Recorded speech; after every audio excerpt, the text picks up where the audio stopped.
creamy homemade custard, extra vanilla wafers, and sliced bananas. Those are the components for the best banana pudding ever. Let's make it. If you've got flour, if you've got sugar, milk, eggs, you can make pudding. And then all you really have to buy are probably the vanilla wafers and the bananas. I mean, we're talking like less than $5. You should be able to make this dessert. I have a friend who legit started crying when I brought this out one time. Leslie, I'm talking to you. I'm starting out by separating 4 eggs. I'm only using the yolk here. Let's talk about a popular controversial component to a banana pudding, and that is the meringue topping. I'm gonna go ahead and say it. I'm not a fan. Just don't love meringue. I would just prefer a creamy topping, just some fresh whipped cream. Classically, and especially in the South, you use the yolks in the custard and then you make a meringue with the whites. And so you're not wasting anything. That's the way my grandmother likes it. This dessert was her specialty, okay? She doesn't make it much. She actually kind of forgot the recipe. Hello? Hi, Mama. Okay, what's your problem, girl? I'm making banana pudding. That was one of your granddaddy's special. He loved his banana pudding. What you want to know, babe? Well, I want to know how you make your custard. Wait a minute, Nicole. My mind is a B-L-A-N-K. Oh, Nicole, I don't know, babe. All I do is I used to make a damn delicious one. Yeah, my grandfather loved this dessert. He just loved vanilla wafers. We used to dip vanilla wafers in coffee when I would spend the night there. If you hadn't done that, I encourage you to try that. All right, so I'm not gonna use the white. I'm gonna save that. I wanna go ahead and have this ready for when we go to the stove and make our custard. Let's go. I don't know why, but making homemade custard or pudding has always kind of seemed a little intimidating, and I think it's because a lot of recipes have like a double boiler and you don't want to curdle the eggs or whatever. We don't even have any of that. I'm going to show you. This is foolproof. It's easy. 1 pot. You just want to be sure that your heat is on a low to medium low level. That's what's important. So I'm just going to add in my saucepan a cup of sugar, 1/3 cup of flour, and 3 cups of whole milk. You want this indulgent. And don't forget a good pinch of salt, about 1/4 teaspoon. We're gonna whisk that together over medium-low heat pretty constantly. You don't want any clumps of flour. We're gonna let all the sugar dissolve and the flour incorporate, and it should just be one smooth, homogeneous mixture. We're gonna bring that to a simmer before we incorporate our eggs. It's gonna start to thicken. See how thick it's getting? Starting to coat that spoon. Let's talk about the ratio of bananas to pudding to vanilla wafers. 1000%, the best part are the vanilla wafers when they've gotten like soft and combined with the pudding. Okay, it is called banana pudding, but we all know it is not really about the bananas. Am I right? Am I right? All right, the time has come. Our pudding is rich and thick. It's been simmering for about 3 to 5 minutes. We're gonna take a little of our hot custard and whisk it into our egg yolks, and then we're going to put our egg yolks into the pudding. You know, just about 1/2 cup to 1 cup of your mixture. All right, and then we just pour this into the milk mixture. Whisk it all together.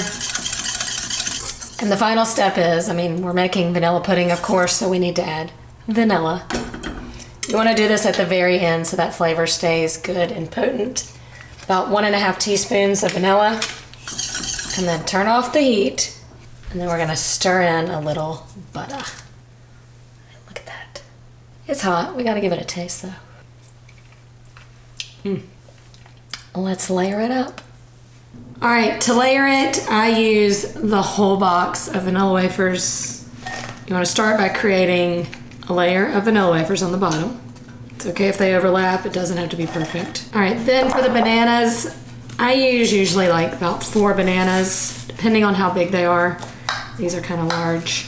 Just create nice thin slices. And I always eat the end, every end. I don't slice them till right as I'm layering them, just so they don't turn brown. All right, so I do vanilla wafers, a layer of banana, and then a layer of wafers. And then I take about 1/2 of our pudding mixture and I put it on. Okay, then we're gonna do another layer of bananas, another layer of vanilla wafers, and then the rest of our pudding. Then you gotta work it down into those crevices. So I'm gonna start with about 1/2. And I do this while the pudding is still kind of warm, not where it's like piping hot straight off the stove, but it's cooled, you know, about halfway. Smooth it out and get it into the layers. I guess this is just a southern dessert, but I'm sure everyone enjoys it. Proper layer of bananas. And now the rest of your vanilla wafers. You want to pull out maybe like 6, 8 to save for the topping, but the rest are going on top. Then the rest of your pudding.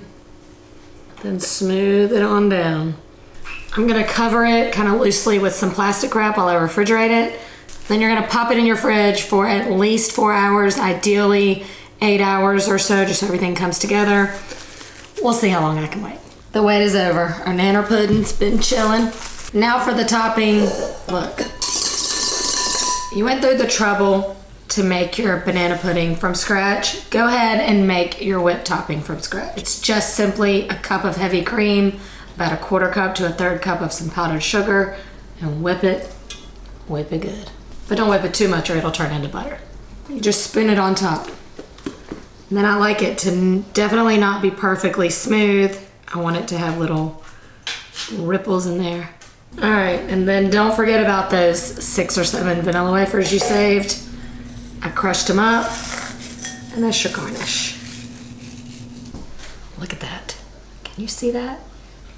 I don't even know if you can really appreciate this kind of perfect bite until you just see it. I don't know. Mama's kind of got some competition now.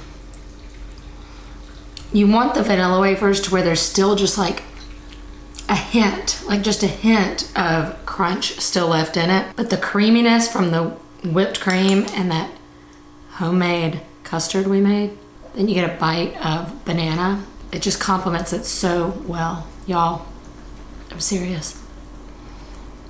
Like I said before, you can enjoy banana pudding year round, but this time of year when you're looking for something comforting all the time, but I'll definitely be having this for breakfast tomorrow. Hello?